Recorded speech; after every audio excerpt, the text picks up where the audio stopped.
Hello everyone, welcome to Self-Love You. This is Jenna Ryan, your self-love life coach. Today I want to talk to you about respectful conversations. How to make sure that you are in a respectful conversation and how to maintain your dignity in every conversation. So I am driving right now to an appointment. I'm a real estate broker. You guys know that. If you ever are in Dallas and need real estate, call me. Jenna Ryan, First Place Real Estate. But anyway, I'm going to talk to you today about respectful conversations. How to handle conversations that are not respectful. How to recognize conversations that are not respectful. And how to set boundaries in conversation to ensure that every conversation that you have, as much as possible, is respectful. So I'm just going to kind of go off the top of my head and tell you kind of my philosophy. And this is from someone who, I used to be too nice. I used to be, a people pleaser. I didn't know how to command respect. I didn't hold my dignity in conversation.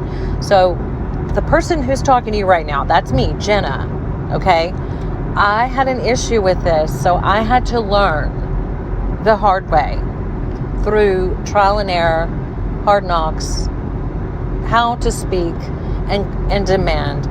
Not in a demanding way, but just a demanding way. Just like I exist and I deserve to be talked to in a respectful manner. So the first thing that I can think of is never talk to someone if they are distracted. So if someone is typing on their computer, stop talking. You do not continue to talk to someone who is distracted. If you're in the middle of a conversation and you're at lunch with a so-called friend, and this friend picks up the phone as you're talking and begins looking at their texts and tells you to go ahead, keep talking, I'm listening. No one can do two things at once. No one can listen to me, to you, and read texts at the same time. That means you're getting, a sliver, crumbs of attention. And whenever you're speaking, if you've taken your time to go to lunch, if you've taken your time to open your mouth, then the other person needs to be listening, or you need to quit talking. So I started doing this years ago. If someone was doing something else, I would stop talking and I would say, okay, let me know when you're finished. And then after they completed whatever it was that they were doing, then I would talk again if it was appropriate. But never talk to someone who is doing something else while talking to you. Okay? When you speak, what you say is important, and you have a right to be heard, and you have a right to expect the other person to be listening as you're speaking. Another thing that you want to watch out for, I was thinking about this really hard. Okay, so here's what happens. When you are engaging with another person, they have a ranking system. Everyone, I guess, no one's ever spoken about this, I just thought about it. It's like an internal ranking system where you rank a person about how much you're going to respect them, what respect they deserve. There's like this internal subconscious ranking system. And if someone allows you to walk all over them in conversation, interrupt them or ignore them or anything that's not respectful, then you get put on a level in their mind. And once you're on that level, you can't really get off unless you do some major adjustments. and set major boundaries. And then, once they get used to treating you a certain way, it's really hard to pull it back to where you need to be. You can do it, but usually if you are the type to put up with this kind of behavior, you're going to attract people who are disrespectful and are used to talking to people the way you're allowing them to talk to you. And usually, once you wake up and say, okay, I don't like that kind of treatment, that's not the kind of conversation that I'm interested in having, then you wake up and realize, oh my gosh, everybody I know is talking to me like this. So I say that to say, you have to have a certain level of assertion and confidence when you're talking to other people.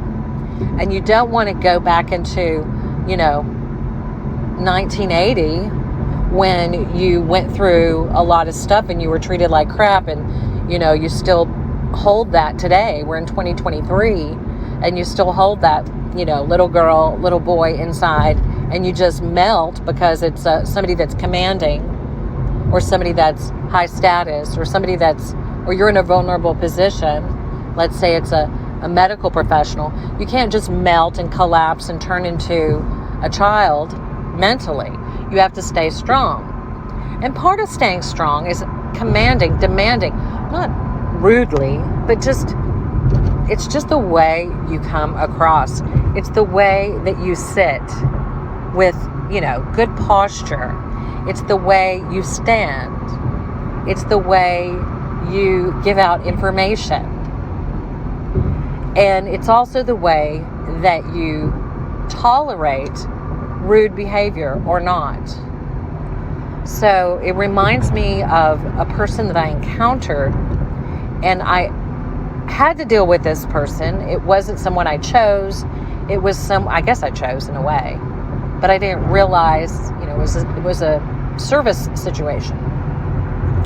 And this person was talking to me, and she would talk, and every time I would say anything, she would change the subject. So if I would ask a question, she would change the subject. If I would say something, she would change the subject. As if everything that came out of my mouth was not part of her agenda. She acted as if she was in a hurry. And this really bears on me, because a lot of times when you're in those situations, you don't recognize it until after the fact. And during these conversations I had to have with this person, I was in a vulnerable state. It was a healthcare situation.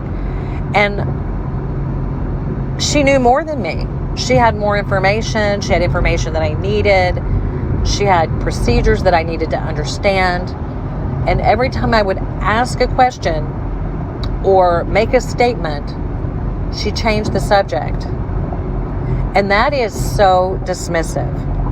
And after my first conversation, when she was like this, that I recognized, I said, man, she is totally changing the subject after everything I say. So the next time I spoke with her, when she did this to me, I said, please stop doing that. I had to say, please stop doing that. I had to set a boundary, because it's not okay for someone to dismiss everything you say, or even nothing that you say. It's not okay for someone to dismiss what you say and be rude. It's not okay. This also happened to me, come to think of it, in an interview that I had with NBC News. NBC News came out to my house, came out to my front yard. They wanted to interview me. They flew in from New York. And I can't remember her name, but she's some, reporter, some well-known reporter from the nightly news on NBC. And she's like, they were all nice to me whenever it was, they were begging for this exclusive interview. They were super duper nice. And whenever I sat down, and they had the cameras all set up around me, and I was like, can you please put me in a good light?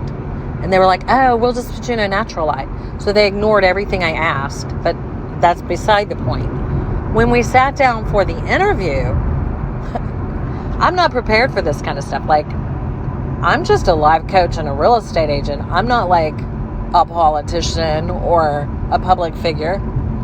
But here I am put in the water with the sharks.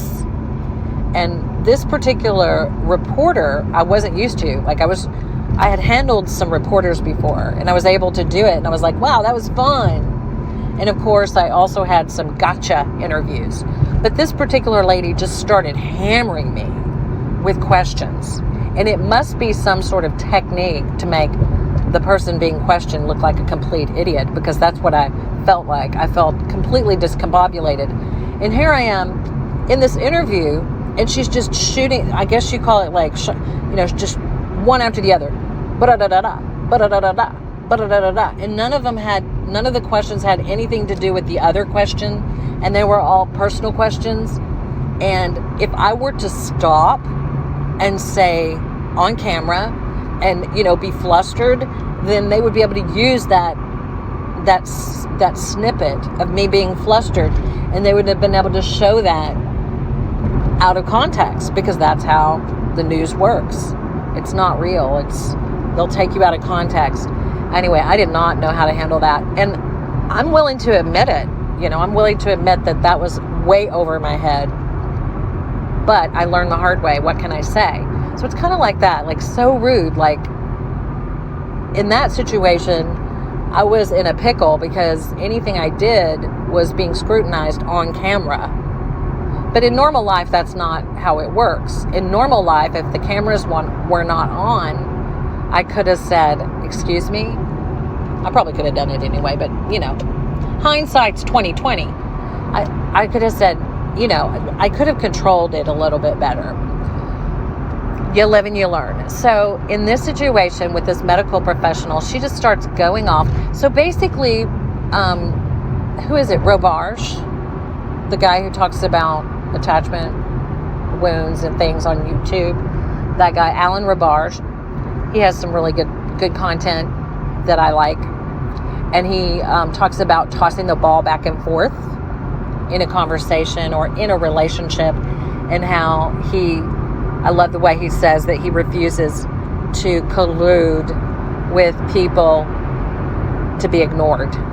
He refuses to be in relationships in which he is ignored. And that's really what you're doing by listening to this podcast, is we're talking about refusing to be in a conversation that is not two-way, that is not completely respectful of your existence.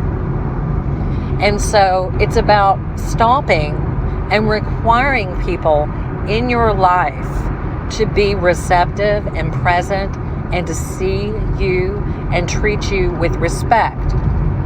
So if you have a friend who just calls you up, tells you all their problems, and then when you have a problem, they ignore you, this is a problem. This is something, it's not okay. That's not a very comfortable conversation. That's not a respectful conversation. That's not a respectful relationship. So you have to set boundaries and say, hey. But a lot of times if you have to tell somebody that, hey, you need to listen to me, that's not really fun. That's not really something, once it gets to that point, if you have to tell somebody to listen to you, who wants that? That's not fun. That's not anything I want to be a part of. Someone should just want to listen because they're that kind of person and beautiful, and they understand that relationships are about listening sometimes and give and take. And so if you have to ask, I don't know how fun that relationship would be.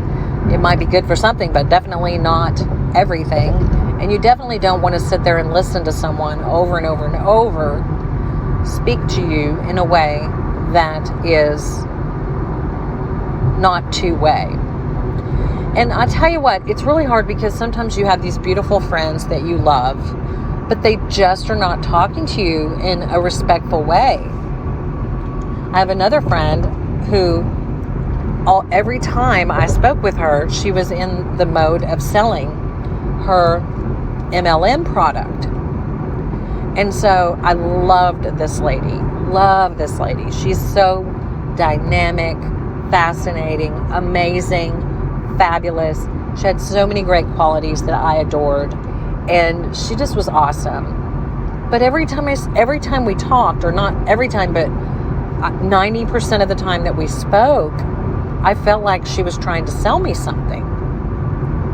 And I couldn't really say anything. I felt so bad. I was like, how do I tell this lady, this dear person, that I feel like she's trying to sell me something? You know, I just don't want to buy. I kept saying, I don't want to buy anything. I don't want to buy anything. This went on for a couple years. It's like, okay, but I don't want to buy anything. Okay, you know, I would kind of, because she was so amazing, I would gloss over the sales pitch. And I felt like, oh my gosh, this woman, she's being my friend, so I'll buy something someday. And how is it going to feel when I don't ever buy? I mean, I would definitely buy something, but I'm not going to do an MLM. I'm not going to give my life away. You know, I would buy anything she would sell. Like if she was selling some makeup, or if she was selling vitamins, I would buy vitamins. I would do it because I love her. Love. But I didn't want to give my life away to an MLM at that moment. That was not something I was interested in doing. And so I had to let her know. Somehow it came out eventually. It was hard. It was hard for me to even express it, because she probably didn't realize she was doing that, or I don't know. Everybody's different, you know. Everybody has their thing. And, you know, we don't talk anymore. And yes, it's very sad that we don't talk, and I have sadness about that. However, my life has not gone downhill. I don't have any, you know, it's sad, and I wish that we could have a two-way conversation where I don't feel like I'm being sold to. However, it's like I'm not at loss now that I had to walk away from that. Well, whenever I told her, she got so upset. She went off on me. So now we're not speaking, but I'm not like, my life is not over. I actually have people in my life who are more reciprocal. So it makes room for reciprocal relationships. And most of all, it gives you more self-respect when you're making sure that the relationships that you're in, or the conversations that you're having, are two-way. And anything that's not two-way and not authentic and not respectful, you walk away from if it's not changing. Like if you set a boundary and it doesn't work, the boundary is not respected, then you have to walk away. You don't beg them. You don't change yourself. You don't make excuses for anyone. If anyone ever talks to me personally in a way that is disrespectful and continues to do so after I set a boundary, they're just simply not going to be in my life. It was interesting. Someone was talking about the housewives. Okay. You know, that whole dynamic of the housewives where they're all like friends one day. I don't even watch it, so I don't even know really what happens. All I know is I see a bunch of, every once in a while I'll see like them fighting and saying things to one another. I wouldn't even be in that room. Like I would be in that room for about 5 minutes. I don't even know that I would go. Like no way in God's earth am I going to insult anyone or be insulted and stay in that scenario. I'm going to get out because I'm not going to be in a drama triangle, and I like to be spoken to in a respectful fashion. I'm not going to be insulted. I don't need it. And my life is still great. I mean, I have so much joy. I have like this really beautiful feeling that I love myself. I take care of myself. God loves me. I'm happy as a clam. And, surprisingly, You think that if you start making sure that people treat you well, that it's going to mean you're going to be lonely and depressed for the rest of your life and not have any friends because everybody does that.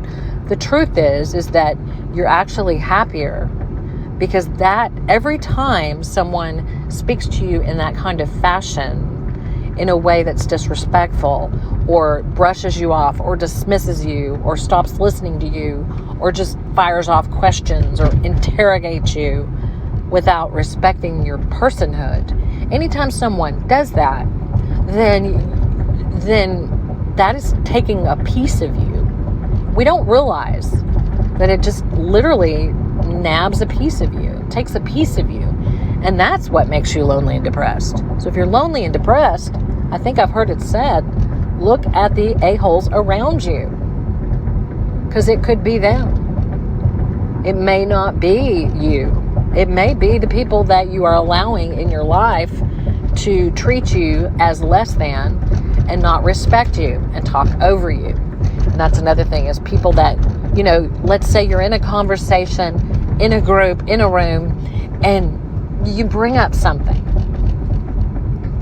And the whole situation is that you're not allowed. This is how it was in my family, in my extended family. I wasn't allowed to bring up the topics of conversation. That was someone else. I would, if I would bring something up, no one would talk it. No one would, it's like I was not even there. I would bring up a topic and it would be like, oh yeah. And then so-and-so would bring up a topic and it would be like, ah. And that may be the fault of, bonds. I don't know, whatever the situation was. I didn't like it.